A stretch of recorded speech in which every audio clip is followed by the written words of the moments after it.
आज की इस क्लास में हम उस इम्पोर्टेंट टॉपिक के बारे में बात करने वाले हैं जो सबसे ज़्यादा पूछा जाता है। ठीक है, अब आप लोग यहाँ पर बात कर रहे हो कि यहाँ पर कौन सा ऐसा टॉपिक है जो सबसे ज़्यादा बार पूछा जाता है। तो सबसे पहले तो हम आपको दिखा दें, ठीक है, कि ये जो प्रश्न है देखिए हर साल देखिए पूछा जाता है। देखिए सबसे पहले हम आपके सामने ये लाते हैं और ये देखिए प्रश्न है और इस प्रश्न के बारे में बात करेंगे। ठीक है, तो देखिए 2017, 18, 20, 21, अभी देखिए 22 में देखिए नहीं पूछा गया। ठीक है, 22 में नहीं पूछा गया तो ये सीधे अब 23 में पूछा जाएगा। ठीक है, तो सीधे कहाँ पूछा जाएगा? सीधे 23 में पूछा जाएगा। तो आज की इस क्लास में हम इसी इंपॉर्टेंट पद्यांश के बारे में बात करेंगे और आज की इस क्लास को अगर आपने शुरू से लेकर लास्ट तक अगर देख लिया तो आपके यहाँ पर कितने नंबर कंप्लीट हो जाएंगे? आपके यहाँ पर 10 नंबर कंप्लीट हो जाएंगे। ठीक है, देखिए 10 नंबर आपके कैसे कंप्लीट हो जाएंगे अभी हम आपको बताते हैं। देखिए 10 नंबर आपके ऐसे कंप्लीट हो जाएंगे क्योंकि आपका संस्कृत की अगर बात करें, संस्कृत में आपसे एक क्या पूछा जाता है, तो संस्कृत की अगर हम बात कर लें, ठीक है, तो संस्कृत की बात कर लें तो संस्कृत में आपसे 5 अंक का हिंदी में अनुवाद करने के लिए पूछा जाता है। ठीक है, उसी तरीके से संस्कृत में एक पद्यांश भी होता है। ठीक है, संस्कृत में एक पद्यांश होता है और हम आपको बताएंगे कि पद्यांश कौन सा ऐसा पद्यांश आपको याद करके जाना है जो सिर्फ आपके पेपर में ही पूछा जाएगा। वो आपके पेपर में 5 नंबर का पूछ लिया जाता है। ठीक है, तो आपके पेपर में सिर्फ यही एक ऐसा पद्यांश है जो आपके पेपर में पूछा जाएगा और इसके अलावा कोई भी ऐसा पद्यांश नहीं जो आपके पेपर में पूछा जाए। ठीक है, क्योंकि यही ऐसा इंपॉर्टेंट पद्यांश बचा है जो कि सिर्फ आने लायक है। ठीक है, तो सिर्फ आने लायक यही इंपॉर्टेंट पद्यांश है, तो इसको सही से समझ लीजिएगा। ठीक है, तो देखिए सबसे पहले हम बात करते हैं कि अब ये देखिए पद्यांश जो है किस पर आधारित है। तो सबसे पहले हम आपको पद्यांश दिखा दें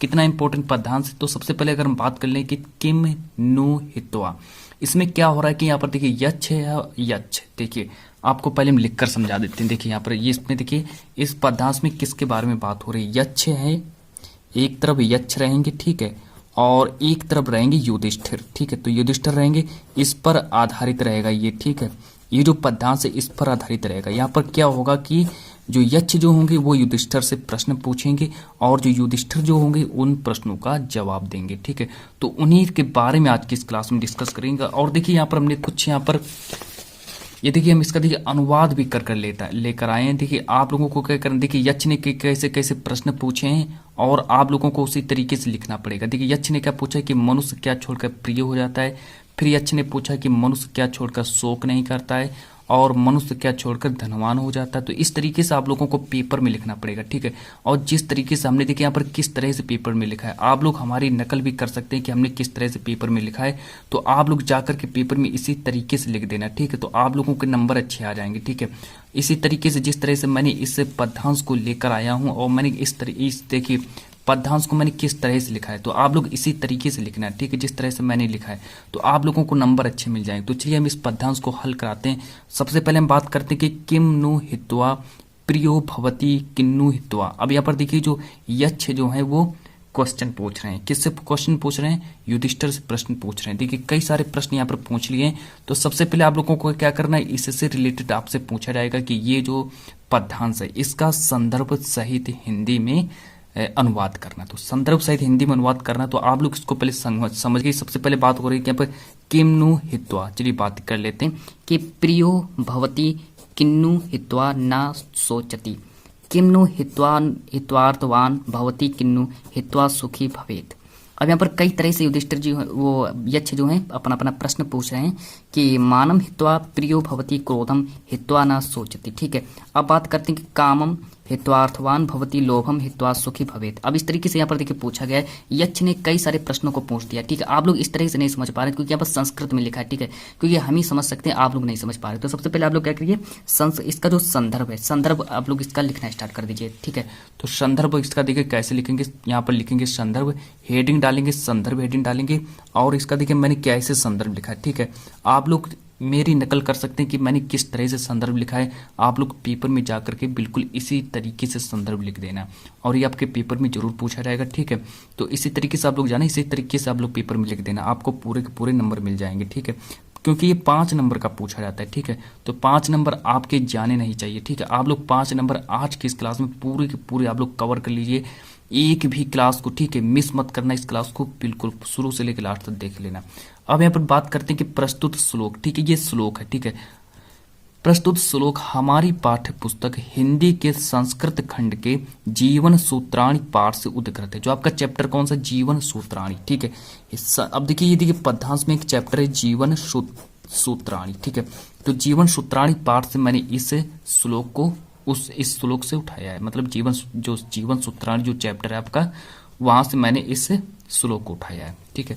अब बात करते हैं इसका जो मैं प्रसंग कैसे लिखना है। देखिए प्रसंग में क्या होगा कि इन श्लोकों में विभिन्न त्यागों के महत्व को दर्शाया गया है, मतलब विभिन्न प्रकार के जितने भी त्याग हैं उन त्यागों को आज की इस क्लास में दर्शाया गया। तो उसी के बारे में बात करेंगे यहाँ पर। देखिए अब यहाँ पर इसका जो हिंदी में अनुवाद कैसे करेंगे, आप लोग क्या करिए, पहले इसका स्क्रीनशॉट ले लीजिए एक तरह का, और या फिर आप लोग क्या कर सकते हैं, इस क्लास को 2 से 3 बार देख लीजिए, ठीक है, ताकि आप लोग बिल्कुल भी आप लोग भूले ना, ठीक है, आप लोगों को याद बना रहे, ठीक है।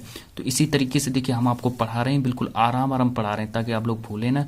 और देखिए अब बात करते हैं कि आप देखिए कुछ इंपॉर्टेंट, ठीक है, अनुवादों को कैसे लिखेंगे। तो इसका अनुवाद देखिए किस तरह से करेंगे कि ये देखिए यक्ष हैं और साथ ही साथ में अब युधिष्ठिर भी आएंगे। तो यक्ष ने क्या क्या प्रश्न पूछे हैं, देखिए प्रश्न क्या पूछे हैं। तो युधिष्ठिर ने पहला प्रश्न पूछा है कि मनुष्य क्या छोड़कर प्रिय हो जाता है। तो आप लोगों को ऐसे ही लिखना है, ठीक है, अनुवाद में आप लोगों को ऐसे ही लिखना पड़ेगा कि मनुष्य क्या छोड़कर प्रिय हो जाता है। फिर यक्ष ने यहाँ पर देखिए पहला प्रश्न पूछा कि मनुष्य क्या छोड़कर प्रिय हो जाता है। फिर यक्ष ने दूसरा प्रश्न क्या पूछा, यक्ष ने दूसरा प्रश्न पूछा कि मनुष्य क्या छोड़कर शोक नहीं करता है, मनुष्य अगर वो चीज अगर छोड़ देता है तो शोक नहीं करता है, तो वह ऐसी कौन सी चीज है। फिर यहाँ पर बात करते हैं कि मनुष्य क्या छोड़कर धनवान हो जाता है, ठीक है, तो मनुष्य क्या छोड़कर धनवान हो जाता है, और मनुष्य क्या छोड़कर सुखी होता है। तो यहाँ पर देखिए यक्ष ने कुल कितने प्रश्न पूछे, तो यक्ष ने यहाँ पर कुल 4 प्रश्न पूछे, ठीक है, युधिष्ठिर से 4 प्रश्न पूछे यक्ष ने कुल। तो अब वो देखिए युधिष्ठिर जो है अब उन प्रश्नों को जवाब देंगे। तो यक्ष ने जब पहला प्रश्न पूछा कि मनुष्य क्या छोड़कर प्रिय हो जाता है, तो युधिष्ठिर ने क्या जवाब दिया, ठीक है। अब देखिए अगर मनुष्य अगर अहंकार को अगर छोड़ देता है, ठीक है, मनुष्य अगर अहंकार को अगर छोड़ देता तो वो प्रिय हो जाता है, ठीक है। तो इस तरह से आप लोगों को लिखना पड़ेगा, ठीक है। अब देखिए पहला जो अब देखिए युधिष्ठिर ने जो पहला प्रश्न पूछा उसका आंसर दे दिया, ठीक है, युधिष्ठिर यक्ष ने जो पहला प्रश्न पूछा उसका आंसर युधिष्ठिर ने दे दिया। अब यहाँ पर जो दूसरा प्रश्न क्या पूछा यक्ष ने, सेकंड प्रश्न पूछा कि मनुष्य क्या छोड़कर शोक नहीं करता, तो मनुष्य क्या छोड़कर शोक नहीं करता है। तो अब देखिए अब युधिष्ठिर ने उसका जवाब कैसे दिया, देखिए मनुष्य अगर क्रोध छोड़ देता है, ठीक है, मनुष्य क्या छोड़ देता है, अगर मनुष्य अपना क्रोध करना छोड़ दे, ठीक है, क्रोध अगर वो करना छोड़ देता है तो फिर वो शोक नहीं करता है। इतना समझ में आ गया। अब देखिए फिर युधिष्ठिर ने अपना नेक्स्ट प्रश्न कौन सा पूछा कि मनुष्य क्या छोड़कर धनवान हो जाता है। अब धनवान कैसे होता है, अब देखिए बात करते हैं कि अगर मनुष्य क्या छोड़ दे तो वो धनवान हो सकता है, ठीक है। अब यहाँ पर देखिए प्रश्न नंबर 3 का जवाब युधिष्ठिर जी यहाँ पर दे रहे हैं कि मनुष्य अगर इच्छा करना छोड़ दे, इच्छा मतलब कामना करना अगर छोड़ देता है तो वो धनवान हो जाएगा, ठीक है। अब देखिए बात करते हैं अब प्रश्न, अब देखिए अब जो प्रश्न में जो अब देखिए चौथा प्रश्न क्या पूछा यक्ष ने कि मनुष्य क्या छोड़कर सुखी हो जाता है। अगर मनुष्य ऐसी कौन सी चीज है अगर मनुष्य अगर छोड़ देता है तो वो सुखी हो जाता है। तो इसका देखिए युधिष्ठिर ने कैसे जवाब दिया, देखिए कि अब देखिए लोभ क्या होता है, अगर मनुष्य अगर लोभ को अगर छोड़ देता है तो वो सुखी हो जाता है।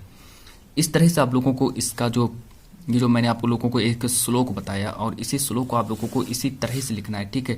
और इसी तरीके से आप लोगों को इसका जो हिंदी में मैंने यहाँ पर बताया अनुवाद बताया, फिर हमने बताया कि इसका संदर्भ कैसे लिखेंगे। तो आप लोगों को बिल्कुल इसी तरीके से संदर्भ लिखना है। और ये देखिए इंपॉर्टेंट आपका, ठीक है, बहुत ही इंपॉर्टेंट आपका पद्यांश था, ठीक है, बहुत ही इंपॉर्टेंट पद्यांश था। तो आप लोग क्या करिए इसको जरूर याद तैयार कर लेना, ठीक है। तो जब तक के लिए आज की इस क्लास को हम इतना ही रखते हैं और मिलते हैं नेक्स्ट वीडियो में।